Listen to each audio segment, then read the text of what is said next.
time.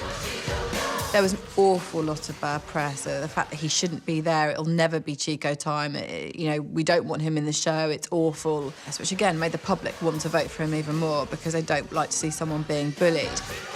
I'd opened up one of the newspapers and it was a double-page spread and it says, "This man the biggest waste of space on British TV" or something. And I thought, hey, listen, what am I trying to do? I'm trying to provide for my family, I'm trying to bring a few smiles on people's faces and entertain people. I'm not trying to kill anybody, Despite the barrage of criticism, Chico's time lasted all the way to the quarter-finals. And here's another shock. That song was a #1 hit, knocking Madonna herself off the top spot. I came along, and then after that came Jedward, and then after that came Wagner. Thank God for those lot, because those lot made me look like Michael Jackson, I tell you that.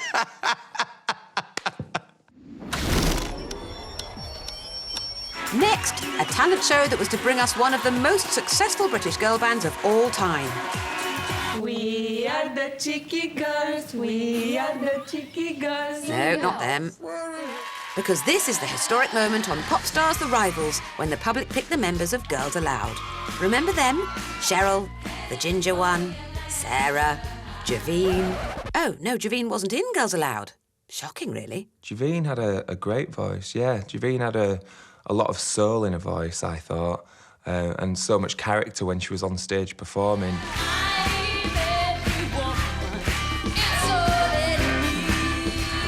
For the final, what did I sing? Whitney Houston, I'm Every Woman. And I done a very good performance, I have to say. She was one of the best singers in that group. And we expected her to be in the band. But as Davina called the names of Girls Aloud, we waited, and waited, and waited. And then it was just me, Sarah, sitting on the sofa. Will you come up here, girls? Come join me here. To be fair, with those two, everyone thought, well, Javine's through, because Sarah kind of had a few shaky performances. The last member of the band is Sarah. And obviously it was the biggest letdown ever, obviously not getting into the group. I remember being absolutely astounded that Javine's name was never called. She had the best voice. She looked the best. I think her face was like, hang on a minute, you didn't pick me. I don't really understand what happened there tonight. Louis himself has said you're just almost too good for the band. I was probably one of only 5 people who ever saw the breakdown of the voting. The biggest downfall for her is the fact that she was from London, because there is a lot of regional favouritism, in these voting patterns, and people vote for their own. London people are much more apathetic, really, when it comes to picking up the phone. Look out, Javine Hilton. And there was all kinds of rumours at the time that she'd done this deal with the producers backstage, that they were going to launch her as a solo artist. If that's true, she must feel that she made a pretty bad deal for herself. But even though Girls Aloud went on to sell millions of records, Javine's not bitter. You know what? After I didn't get into the band, no one from the group, Girls Aloud, really paid me much notice, to tell you the truth. But, that's the way things go. Only Fools on Horses. A jaw-droppingly dangerous show where rookie show-jumping celebs faced serious injury on a daily basis. Everybody was scared. Absolutely everybody. I mean, before we used to jump, you could see shaking. This is probably the most scary thing that I've ever done. So you had these celebrities hurtling from horses, falling over. It was extremely dangerous stuff. Whoa, whoa, whoa. What are you doing? Don't sniff that. Stop. Whoa. Every single one of us fell off, got injured, and was traumatised in some way. But not as traumatised as this contestant, who gave us the shock of the series live on the telly. I was trying to catch up the rest of them. They'd had sort of 6 weeks training, and I didn't really do that well. I was sort of hanging on by the skin of my teeth each night. Oh, this is not a good start. Her maximum would have been 21, but already 2 down. Oh, God. Oh, dear. and I really, really hurt myself. I don't actually remember an awful lot about it.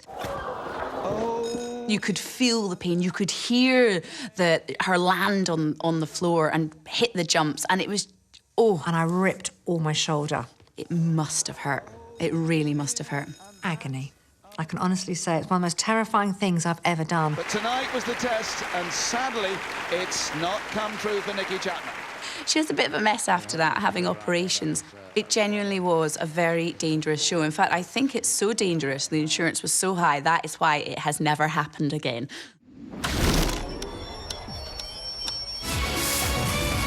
And now a moment on Britain's Got Talent, which made the judges do this. The audience do this. And the hosts do this. From the outset, for this father and daughter act, the signs weren't good. Nervous? You're shaking. I know. Well, that's not good when you're just about to throw knives. His hands were shaking before he even went on stage. I mean, presumably, when you throw a knife, it's all about precision and about, you know, the fact that you've got a really still hand. This was never going to go well. And it burns, burns, burns. How did the health and safety let a geezer go on stage with shaky hands and eyes watering, right? And then say, do you know what? You're all right. Go and throw some knives at your daughter. You'll be fine. Completely barking. And quite terrifying to watch, so it ticked quite a few boxes. Really, Christ, I mean, we were so close to Nina Nina. He was dangerous, dangerous to the audience. And literally, the buzzer by buzzer, the crosses went off. They were buzzed off effectively to save her life, you know, because I think it got quite close. Almost unwatchable. That one. Yeah, sorry, I think we sort of collectively had to bring that to a close before you had an ex-daughter. What it is, I've never been as nervous in my life. And he said, oh, it's just because I'm really nervous. Hello, you've got to perform this in front of the Queen if you win. Hello? We stopped you because we think you're about to murder your daughter. No. Simon, you've got to understand. Why are you arguing with me when I just saved your life? I think the fact that she came out alive, I think we should all just be happy with. Firewater, it's an absolute categorical no. Get Simon Cowell up there next, eh? I'll phone her nice. It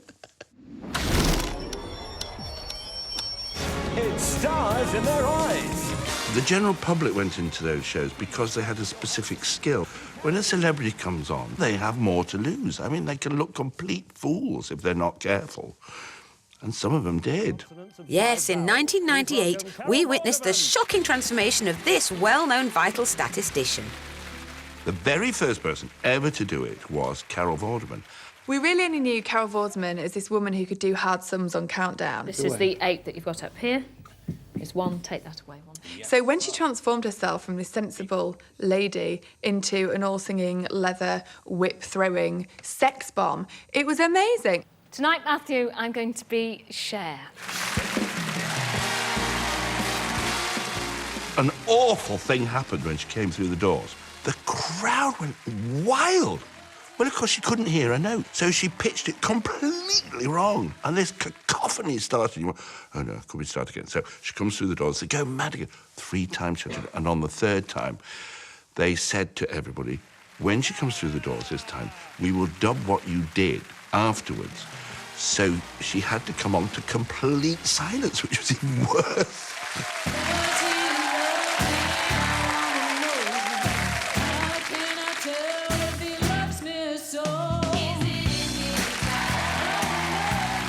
Carol Vorderman as Cher made me feel really quite uncomfortable. I have to say, the whole performance was weird. She looked like Brian May dressed as a hooker.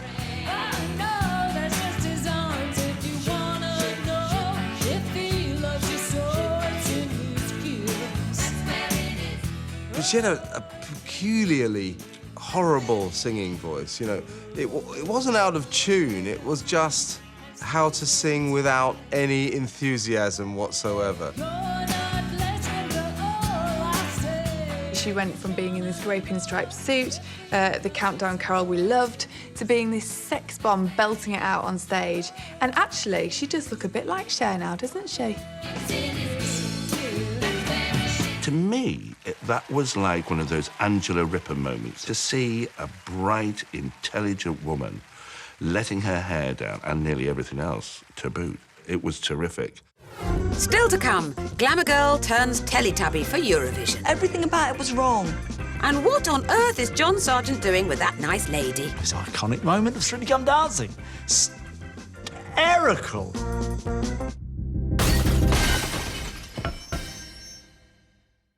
Welcome back to our shocking talent show moments. Next, something as surprising as it was heartwarming. This was the most shocking talent show moment I've ever saw, because he didn't look like a talent show contest winner. He looked like a kick puppy. When mobile phone salesman Paul Potts took to the stage in Britain's Got Talent, we thought we knew what was coming. We couldn't have been more wrong. Paul, what are you here for today, Paul? To sing opera. He was very much that phone salesman with the bad teeth and the bad suit. You know, I knew I didn't look like somebody that would normally be on stage, you know, not that tall, not that thin, not that well-dressed, a jacket that was too long on the arms. I actually spent too long looking directly at the judges right at the beginning. I could feel my legs shaking.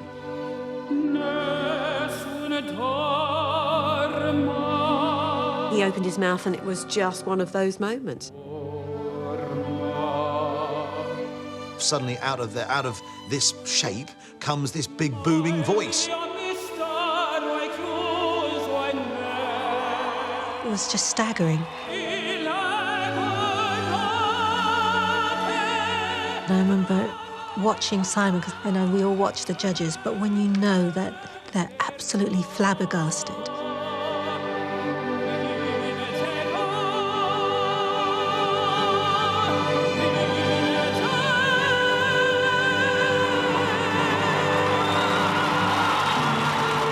I wasn't expecting that kind of reaction. I suddenly found that the whole audience were stood up, and while I was kind of overawed by that, I was very conscious of the fact that Simon hadn't yet spoken.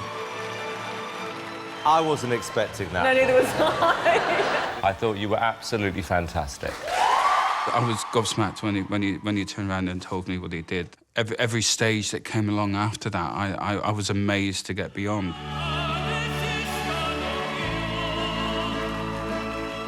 As he progressed through the competition, Paul proved you can take the salesman out of the mobile phone shop, though not necessarily the mobile phone away from the salesman.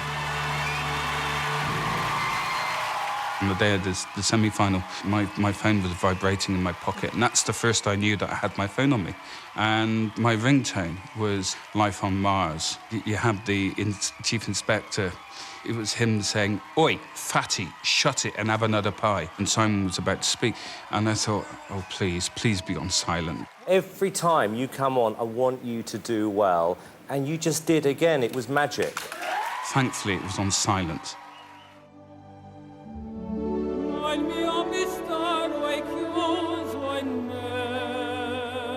In March 2007, Paul's operatic prowess saw him crowned the very first winner of Britain's Got Talent. Before you could say Nessun Dorma, he stopped flogging mobile phones and started flogging records, his own records, and has shifted 5 million of them to date. I was due to go back the following Tuesday. I never did, but I didn't actually resign then until I was partway through my first American tour the following March. Britain has got talent. There's a lot of people who are good at stuff. There's not that many people who are excellent at stuff. And when you do find them, it's great telly.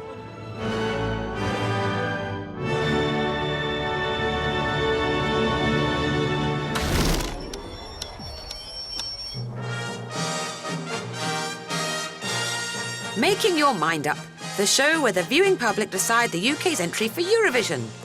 Be it no skirts or null